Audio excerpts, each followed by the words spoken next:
आतंकवादी है। रमेश बिधूरी को लेकर मायावती ने मोर्चा खोल दिया है।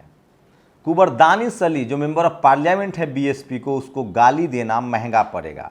लेकिन बात सबसे पहले इस बात की होनी चाहिए कि किस तरह से, सोचिए, रमेश बिधूरी ओबीसी से आते हैं, ओबीसी कोटा है, दिल्ली के धाकर नेता है, पूरे दिल्ली में बीजेपी की बागडोर थामे हुए हैं। लेकिन आपको जानकर हैरानी होगी कि 3 बार का विधायक और 2 बार का सांसद रमेश बिधूरी को मंत्री बनने लायक नहीं समझा गया। रमेश बिधूरी जब गाली दे रहे थे, जब अपने पॉलिटिकल कैरियर पर कुल्हाड़ी मार रहे थे और जब वो जेल जाने की तैयारी कर रहे थे मोनू मानेसर की तरह, तो आपको पता है अगल बगल में कौन थे? रविशंकर प्रसाद, सवर्ण समाज के नेता हैं, केंद्रीय मंत्री रह चुके हैं। बीजेपी को वोट नहीं दिला सकते हैं लेकिन मंत्री हैं क्योंकि सोच समझकर बोलते हैं। और उसके बगल में थे हर्षवर्धन जो केंद्रीय मंत्री रह चुके हैं। अभी जाकर मोदी जी, शायद अभी भी हैं या नहीं मुझे पता, पहले हेल्थ मिनिस्टर थे।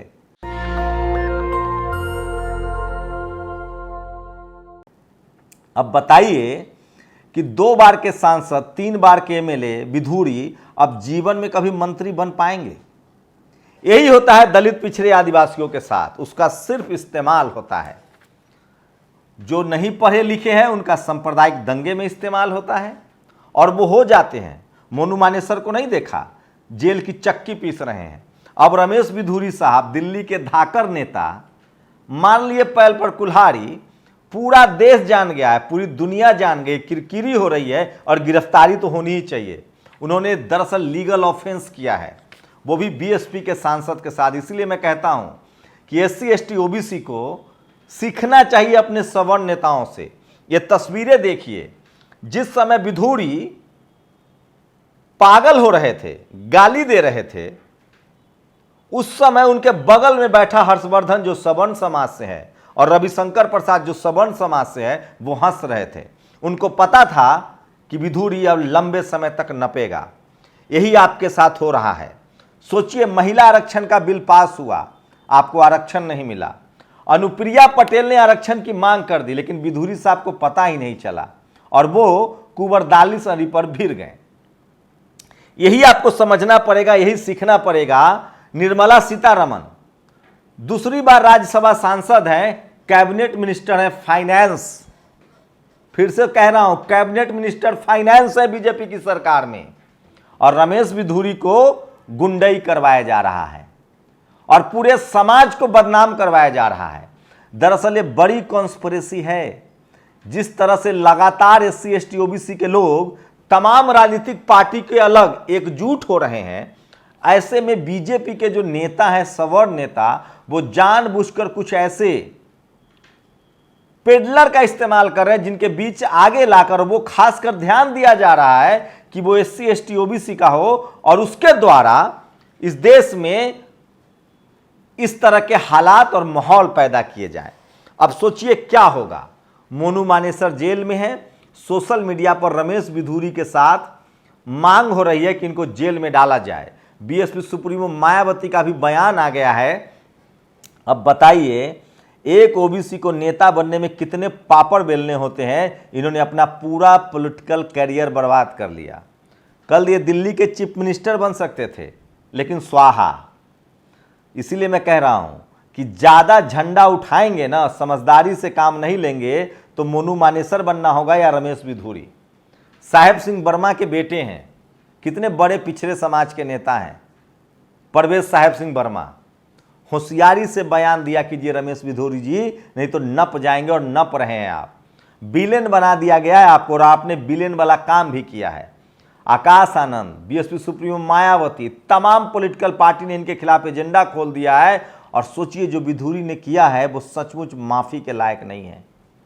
वो भी संसद में इस तरह की भाषा बोलना, अगर रमेश बिधूरी को सजा नहीं दी गई तो ये पूरे ओबीसी समाज के लिए खतरनाक। और सोचिए, एक ऑफ इंडिया का पत्रकार है, सवर्ण पत्रकार, वो कह रहा है कि गुर्जर समाज को बिधूरी के साथ खड़ा होना चाहिए। हिम्मत सिंह गुर्जर ने कहा है कि गुर्जर समाज न्याय के साथ खड़ा होता है, गुर्जर समाज अन्यायी के साथ खड़ा नहीं होता है। सोचिए, पूरा का पूरा मुस्लिम समाज जम्मू कश्मीर में गुर्जर कम्युनिटी से आते हैं। रमेश बुधिरू ने अपने पॉलिटिकल करियर पर कुल्हाड़ी मार ली है। अब शायद ही वो जीवन में कभी मुख्यमंत्री या कैबिनेट मिनिस्टर बन पाए। मैं लिख के दे रहा हूं, लिख के रख लीजिए। बीजेपी के एक दलित अध्यक्ष हुआ करते थे बंडारू लक्ष्मण, उनका पॉलिटिकल करियर बर्बाद हो गया। क्यों? घूस का आरोप लगा। बंडारू दत्तात्रेय दक्षिण भारत के थे, रोहित वेमुला के चक्कर में पॉलिटिकल करियर बर्बाद हो गया, बैकवर्ड थे। और सोचिए स्मृति ईरानी का करियर बच गया उसी केस में। इस केस में क्या लगता है आप लोगों को, क्या रमेश बिधूरी का पॉलिटिकल करियर बच जाएगा? नहीं बचेगा, और बचना भी नहीं चाहिए। लेकिन मैं SC ST OBC के लोगों से कहता हूं, किसान जातियों से, कि आपका मनुवादी सिर्फ इस्तेमाल करेंगे। सोचिए उसी समय हर्षवर्धन ने ट्वीट करके सफाई दे दी है कि भैया मैं किसी मुस्लिम समाज के लिए ऐसी भाषा का इस्तेमाल नहीं कर सकता हूं।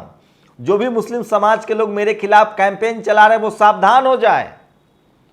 मैं बिल्कुल ऐसी भाषा का इस्तेमाल नहीं कर सकता हूं। मैं इस देश में सांप्रदायिकता के पक्ष में हूं, सांप्रदायिक सौहार्द के पक्ष में हूं। मैं सांप्रदायिकता के खिलाफ हूं। ट्वीट आ गया उनका लंबा सा ढड्ढर। सोचिए दलित, पिछड़े, आदिवासी लोग, किसान लोग आपका किस तरह से इस्तेमाल होता है और आपके पॉलिटिकल कैरियर को बर्बाद कर दिया जाता है। हो गया बर्बाद। ज्यादा प्याज खा रहे थे।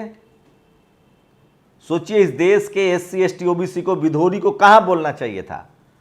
अरे आपके बहन बेटियों को संसद आने का रास्ता बंद कर दिया गया है, वहां नहीं बोले, आप विरोध नहीं किए। 2 ही सांसदों ने विरोध किया है, ओवैसी ने और उनके एक सांसद ने, और कहने की महिला विरोधी हैं।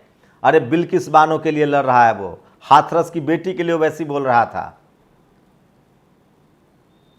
इस देश में SC ST OBC माइनॉरिटी की जो एकता बन रही है उसको तोड़ने के लिए कुछ इस तरह के पेडलर्स का इस्तेमाल हो रहा है। रमेश बिधूरी की पूरी पॉलिटिकल कैरियर चौपट हो गई है, हमसे लिखवा लीजिए। अब वो आगे जीवन में कुछ नहीं बन पाएंगे, क्योंकि उन्होंने BSP के सांसद को इस तरह के जो बदजुबानी की है, गाली गलौज की है और अरेस्ट करने का डिमांड हो रहा है। दिल्ली से भाजपा सांसद द्वारा BSP सांसद श्री दानिश अली के खिलाफ सदन में आपत्तिजनक टिप्पणी को हालांकि स्पीकर ने रिकॉर्ड से हटाकर उन्हें चेतावनी भी दी है एवं वरिष्ठ मंत्री ने सदन में माफी मांगी, किंतु पार्टी द्वारा उसके विरुद्ध अभी तक समुचित कार्रवाई नहीं करना दुखद और दुर्भाग्यपूर्ण है। ये BSP सुप्रीमो मायावती का इशारा है, देर सवेर इनका पत्ता कटेगा।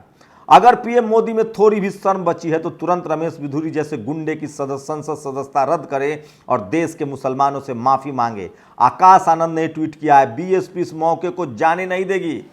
और सोचिए कुंवर दानिश अली को तो जीवन दान मिल गया, वो चुनाव तो नहीं हारेंगे इस देश में। जिस तरह के उनके साथ बिहेव हुआ है, पढ़े लिखे युवा सांसद हैं, बहुत डिसेंट आदमी है, पढ़ा लिखा, लगातार सोशलिज्म की राजनीति की है, जनता दल परिवार से जुड़े हैं, देवगौड़ा की पार्टी से जुड़े थे, सामाजिक न्याय का बड़ा पक्षधर आदमी कुंवर दानिश अली, शरद यादव से, BP सिंह से, गुजराल साहब से, JDS से तमाम अच्छे ताल्लुकात हैं, पढ़ा लिखा संजीदा बंदा है। आप पूरा मुस्लिम समाज आज कुंवर दानिश अली के साथ खड़ा है और रमेश बिधूरी ने अपने पॉलिटिकल करियर को चौपट कर लिया। कम से कम रमेश बिधूरी सीखना चाहिए था आपको रविशंकर प्रसाद से और हर्षवर्धन से। तो सोचिए इस तरह से पॉलिटिकल करियर बर्बाद होता है। और ये देखिए बहुजन कारवा ने मांग किया है, ये आकाश आनंद की प्रतिक्रिया, एक सांसद को बीजेपी का एक गुंडा भरी संसद में भरवा आतंकवादी उग्रवादी कह देता है और देश का प्रधान सेवक और उसकी पार्टी अब तक खामोश बैठे हैं। ये वो पार्टी है जो सबका साथ सबका विकास जैसे खोखले जुमले देती है। ये आकाश आनंद का ट्वीट है। और सोचिए Mahua Moitra talking about real issue is a crime in new India, abusing women and minority is a reward. सोचिए Derek O'Brien, Raghav Chadha, Sanjay Singh suspend है और रमेश बिधूरी के खिलाफ कोई एक्शन नहीं। सारा ठिकरा रमेश बिधूरी पर फूटेगा और फूटना भी चाहिए। इन्होंने काम ही ऐसा किया है। पूरा पॉलिटिकल कैरियर डेड। मंत्री तो आप नहीं बन पाएंगे साहब। वो है ना साध्वी प्रज्ञा, वो भी सांसद है, मंत्री नहीं बन पाएंगे। सांसद बनना बड़ी चीज नहीं है सर। साख नहीं रहेगा ना, समाज में सम्मान नहीं रहेगा, रेशनल नहीं दिखेंगे, सेकुलर नहीं दिखेंगे तो बड़ा राजनीतिक पारी नहीं खेल पाएंगे। ये बहुजन समाज के लोगों से कहना चाह रहा हूं। वो लोग भी असदुद्दीन ओवैसी को महिला विरोधी बता रहे हैं, जो बिल्किस बानो के बलात्कार के 11 दोषियों को संस्कारी बता रहे थे। तो ये तमाम ट्वीट्स है, सोचिए, एक एक करके वो तमाम ट्वीट्स पढ़ के बताऊंगा और आपको पता चल जाएगा किस तरह की बेईमानी हो रही है। प्रशांत कनौजिया ने लिखा है, ओम बिरला न्याय करते तो शायद विधुरी उनकी पिटाई कर देता। ऐसा धृतराष्ट्र रूपी सभापति को पहले इस्तीफा देना चाहिए। लोकसभा स्पीकर ने डांट फटकार लगा कहा कि अगली बार से ऐसा मत बोलिएगा। अभी रुको जरा, इसकी जांच तुम पर भी है। सोचिए, रूबिका लियाकत भक्त, मोदी भक्त, वो भी विधुरी को कह रही माफी मांगिए। लोग कह रहे हैं कि रूबिका लियाकत ठहर जाओ, आंच तुम्हारे तक भी आएगी।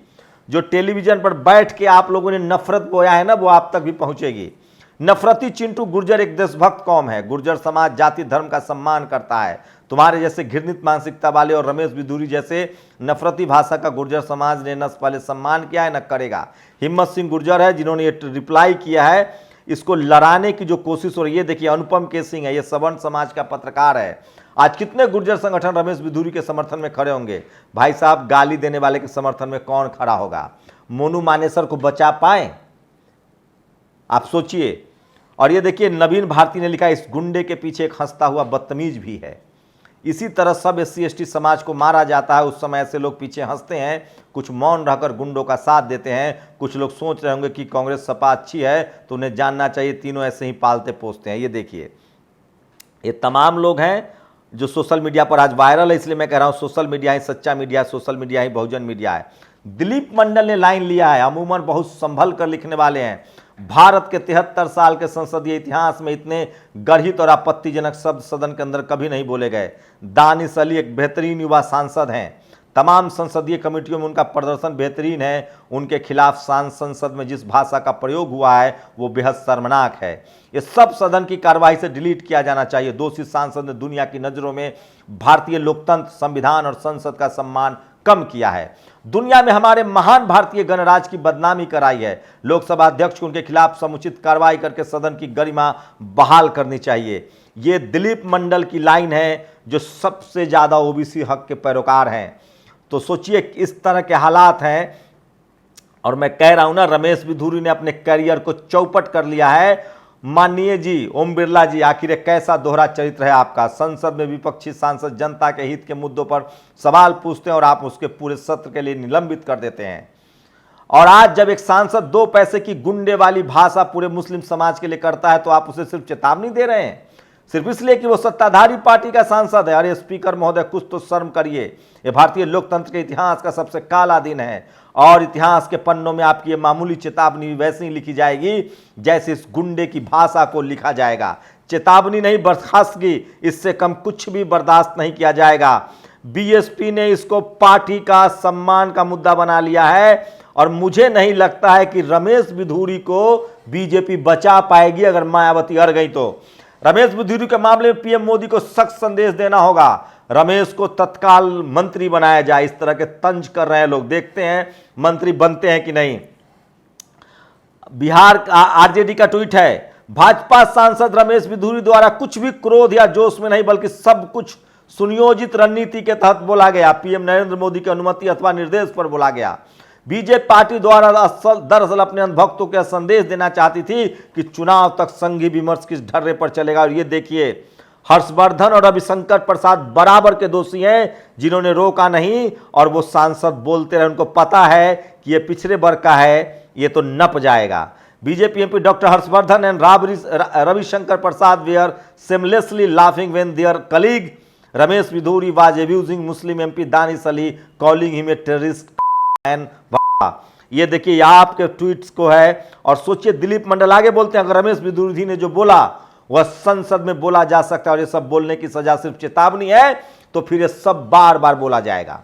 ये लोकतंत्र और संविधान के लिए कितना खतरनाक बात होगी। आखिर इसी संविधान और लोकतंत्र में नरेंद्र मोदी प्रधानमंत्री बने हैं, वरना कहीं चाय या तेल बेच रहे होते और स्टीफन तथा कैम्ब्रिज वालों का राज चलता रहता। नरेंद्र मोदी को संसद की मान की रक्षा करनी चाहिए। एक पवित्र स्थान पर जघन्य अपराध हुआ है। ट्राइबल आर्मी पूरा का पूरा बहुजन समाज विधुरी के खिलाफ है। रमेश विधुरी को जेल में डाला जाना चाहिए। हंसराज मीना, बीजेपी सांसद रमेश बिधूरी ने नई संसद के अंदर बीएसपी के मुस्लिम सांसद दानिश अली को खुलेआम उग्रवादी आतंकवादी बोलकर बाहर देख लेने की धमकी दे रहा है। क्या यह लोकतंत्र की हत्या नहीं है? रमेश बिधूरी को तत्काल बर्खास्त करके जेल में डाला जाना चाहिए सबसे ज्यादा। और सोचिए किस तरह से यह होता है। रमेश बिधूरी ने कुल्हाड़ी मार ली है। 6 बार की सांसद उमा भारती को कुछ नहीं मिला, रमेश बिधूरी को मिलेगा। इम्तियाज जमील का ट्वीट आया, तमाम मुस्लिम समाज के लोग, बहुजन समाज के लोग, न्याय पसंद लोग एकजुट है। यह हमला आप पर नहीं हुआ है, हमला संविधान और भारत की आत्मा पर है। अगर इसे देखकर संस्कारी रावण और उसकी सेना चुप है तो लोकतंत्र के मंदिर में इसे रेप से भी बड़ी घटना माना जाएगा। कुंवर दानिश सनी ने एक मर्मस्पृत चिट्ठी लिखी। उन्होंने कहा है कि मैं रात भर सो नहीं पाया, लग रहा था मेरी दिमाग की नसें फट जाएंगी। मैं इस अपमान का घूंट पीकर संसद में नहीं रहूंगा, मैं इस्तीफा देने पर सोच रहा हूं। बीएसपी सुप्रीमो मायावती ने समाज के लिए इसी तरह इस्तीफा दिया था। और ये देखिए, मैं मुस्लिम भाइयों से पूछना चाहता हूं कि क्या आपको लगता है कि मैं ऐसी भाषा का इस्तेमाल करने वाले के साथ खड़ा होऊंगा? सबसे पहले डॉक्टर हर्षवर्धन ने साथ छोड़ दिया है रमेश बिधूरी का, बीजेपी भी साथ नहीं देगी। यह मामला इतना आसान नहीं है जितना सोच रहे होंगे रमेश बिधूरी। उनका पूरा पॉलिटिकल कैरियर अब तबाह होना है। और सोचिए, इसलिए मैं दलित पिछड़े आदिवासियों से कहता हूं कि आपको धर्म के नाम पर नहीं लड़ना चाहिए। और जिस तरह की भाषा रमेश बिधूरी ने बोला है, इसका पॉलिटिकल कैरियर खत्म होने वाला है। और तमाम लोग इस भाषा को शेयर कर रहे हैं। रमेश बिधूरी का बचना नामुमकिन ही नहीं, मुश्किल है। मुश्किल ही नहीं, नामुमकिन है। लेकिन सवाल है कि ये सब बोया किसने है? पत्थर चलाने वाले को भी देखिए और चलवाने वाले को भी देखिए। और इस तरह से सोशल मीडिया की सबसे बड़ी खबर है, रमेश बिधूरी का बोरिया बिस्तर बनना तय हो गया है। और सोचिए, इस तरह के जो हालात हैं उसका काट मायावती ने ढूंढा था। एक खबर बता रहा हूं, एक समय था जब संसद में जय श्री राम बहुत लगता था। मायावती संसद में थी, बसपा सांसद डम्पी से कहा, वो कौन सा नारा लगाते हैं तुम्हारे यहाँ? उन्होंने बताया, नाराए तकबीर। मायावती ने कहा लगाओ। डम्पी आरिफ मोहम्मद खान ने लगाया अल्लाहू अकबर। सब मुस्लिम सांसद ने दे दिया जवाब। उसके बाद नारे लगने बंद हो गए। बिहार विधानसभा में इसी तरह से नारे लग रहे थे। जब उधर से जय भीम का नारा आया तो खत्म हो गया था। तो जब भी कोई धार्मिक नारा लगे, आप जय भीम का नारा लगाए, उसका करारा जवाब है।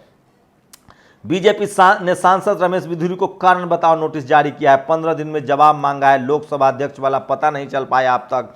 क्या लगता है आप लोगों को कि क्या बीजेपी जिस तरह से अपने सवर्ण सांसद का बैकअप कर रही थी, बिधूरी को बचा पाएगी? सवाल ही नहीं पैदा होता है। मैं इसलिए कह रहा हूं, ये सोशल मीडिया है और मैं लिख के दे रहा हूं कि रमेश बिधूरी का पॉलिटिकल कैरियर खत्म, चौपट, कोई नहीं बचाने आएगा। इसलिए मैं बहुजन समाज के लोगों से अपील करता हूं कि आप लोग किसी कीमत पर इस तरह के सांप्रदायिक हिंसा में शामिल ना हो। एक मोनू मानेसर जेल में है और अब बारी बिधूरी की है। मैं इसीलिए कह रहा था कि आप लोग अपने पॉलिटिकल कैरियर को बनाना चाहते हैं, सोशल कैरियर, एक अच्छा इंसान बनना चाहते हैं, तो जाति और धर्म के नाम पर हिंसा से दूर रहिए। सोचिए, जिस रमेश बिधूरी को महिलाओं में अपनी बहन बेटियों के संवैधानिक अधिकार के लिए लड़ना चाहिए था, वहाँ वो मुस्लिम विरोधी बनकर, सांप्रदायिकता के पैरोकार बनकर अपने पॉलिटिकल कैरियर की हत्या कर ली। ये गलती बहुत भारी पड़ेगी, माफ़ी नहीं, ये लीगल पनिशमेंट के हकदार हैं जिसकी लोग मांग कर रहे हैं। आप लोग अपनी प्रतिक्रिया जरूर दीजिए। शुक्रिया। नेशनल दस्तक की आपसे गुजारिश है कि अगर इसको बचाना चाहते हैं तो नेशनल दस्तक को सब्सक्राइब करने के लिए रेड कलर के सब्सक्राइब बटन को दबाएं, फिर बेल आइकन की घंटी दबाएं। नेशनल दस्तक को बचाने के लिए बहुत जरूरी है कि हर खबर को शेयर करें, लाइक करें, कमेंट जरूर करें।